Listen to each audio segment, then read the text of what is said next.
இருக்கக்கூடிய லட்சுமி நாராயண சுவாமியினுடைய ஆலயத்திலே இன்று சம்பத்ராபிஷேகம் காலையிலிருந்து வெகு சிறப்பாக நடைபெற்றுக் கொண்டிருக்கின்றது. மாலை சுவாமி திருக்கல்யாண மகோத்சவத்தை முடிச்சுட்டு ஒரு சுவாமி ஆலயத்துல கொடிமரம் இருந்து அந்த சுவாமிக்கு பிரம்மோற்சவம் நடக்கிறதுனா அதுல ஒரு உற்சவம் ரதோத்சவம், தேர் உற்சவம். ரதோத்சவம், ரதம்னா தேர். அப்படி நம்மளாம் இன்னைக்கு இருக்கக்கூடிய காலத்துல இங்கிருந்து ஒரு இடத்துக்கு போகணும்னா ஒரு வாகனத்தை நாடுறோம். அது போல சுவாமி ஒவ்வொரு வாகனம் இருக்கு. ஆனா இருக்கக்கூடிய அந்த க்ஷேத்திர வீதிகளை பவனம் வரணும் அப்படின்னாக்கா சுவாமிக்கு ஒரு ரதம் வேண்டும். ஒவ்வொரு காலகட்டத்துல ஒவ்வொரு நேரத்துல சுவாமியினுடைய ரதமானது மாறிட்டே இருக்கும். அந்த ஃபோக்கஸ் வைக்காம கரெக்ட்டா இருக்கும். சிவபெருமானுடைய ரதம் அசுரன் யுத்தத்துக்கு போகும்போது திரிபுர ரதம், அப்படி எவ்வாறு ரதம் மேரு ரதம் அப்படின்னு ஒரு மேரு பேர் அப்படின்னு. அதுபோல மகாவிஷ்ணு ஜெகநாதர், பூரி ஜெகநாதர் இருக்கிறதுலே மகாவிஷ்ணுக்கு எங்க தேர் உற்சவம் ரொம்ப சிறப்பா நடக்கும்னா பூரி ஜெகநாதர் கோவில்ல தேர் உற்சவம் ரொம்ப சிறப்பா நடக்கும்.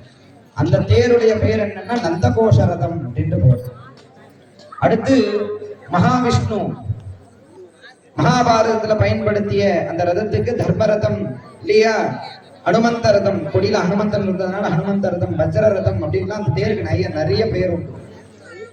பாகவத்துல அந்த தேரை பத்தி நிறைய விஷயங்கள் சொல்லியிருப்பார்கள். தொடர்ந்து சாதாரணமா மகாவிஷ்ணு ஆலயத்துல மகாவிஷ்ணு வலம் வரக்கூடிய அந்த ரதத்தினுடைய பெயர் என்ன, சைத்திர ரதம் அப்படின்ற பெயர். இந்த ரதத்துக்கு சைத்திர ரதம் அப்படின்ற ஒரு பெயர். மகாவிஷ்ணு பயன்படுத்தக்கூடிய ரதத்துக்கு சைத்திர ரதம். அப்படி அந்த தேருடைய ஒவ்வொரு ஸ்தம்பங்கள் அந்த தூண் மாதிரி இருக்கும். அந்த தூண்ல எல்லாம் ஒவ்வொரு சுவாமி இருக்கிறதாக ஐதீகம். 4 சக்கரங்கள், ரிக்வேதம், யஜுர்வேதம், சாமவேதம், அதர்வண வேதம் சொல்லி 4 வேதங்கள் அந்த 4 சக்கரங்கள்ல இருக்கிறதா ஐதீகம். அப்படி கொடியில விமானத்துல பார்த்தீங்கன்னா தர்ம தேவதை அதுல இருக்கிறதாக ஐதீகம்.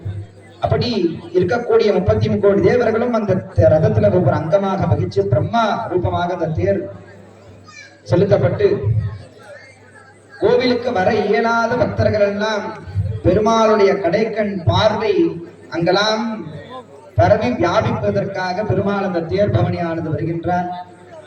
பெருமாள் நம்ம வீட்டு வாசல்ல வர்றதே நமக்குலாம் ஒரு மகா பாக்கியம். அதனால இவ்வளவு நாளா பெருமாள் யார் வீட்டு வாசல்லையும் வந்தது கிடையாது, அதுவும் தேர்ல வந்தது கிடையாது. இன்னைக்கு தேர்ல வர்றார் முதல்ல. அதனால வெகு சிறப்பாக ஒரு கொண்டாட்ட திருவிழா போல இன்னைக்கு பெருமாளை எல்லாரும் அவங்க